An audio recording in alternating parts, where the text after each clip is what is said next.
I heard of SPPG because I had a thought. You know what happens with algorithm when you're thinking of something or you're speaking out loud on something and then it just comes up. So it came up on my Twitter feed and I looked through it and I saw that it was something I needed.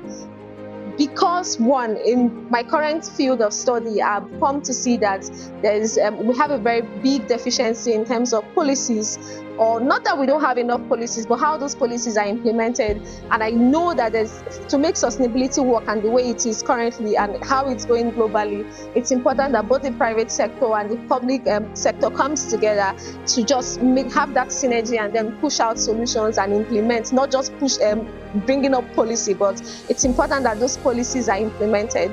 And I would say so far it's been an interesting journey. It wasn't easy when we started, but so far I would say it's been interesting. I've learned a lot.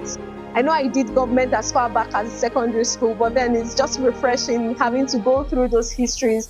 And it's important because of how the political climate is currently in Nigeria. It's important that those stories are coming up. We're being reminded of how we started.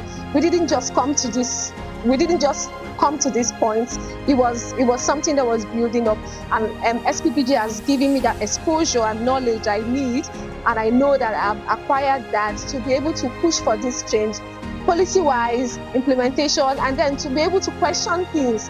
Why we should be able to question things. We shouldn't just hide. The book review on The Trouble with Nigeria, written by Nwinyi-Akpe, when he spoke on leadership, and one of his arguments was that the problem with Nigeria is not the lack of potential, and we can see that because we know that we have so many potential in Nigeria. In the whole of Africa, I would say that Nigeria stands as the best in terms of potential, but what we lack is leadership. And this book was written as far back as the 80s, and here we are 2025 and we're still addressing the same issue, leadership. There's this lack of leadership, and that's one of the reasons why we are here in SPPG. We're being equipped with the knowledge to be able to tackle that leadership that we're lacking in Nigeria.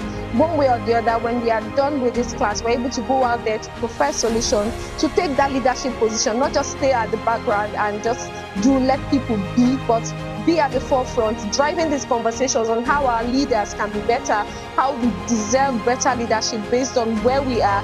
We are Nigeria, we are the giant of Africa. We need to start behaving like the giant of Africa.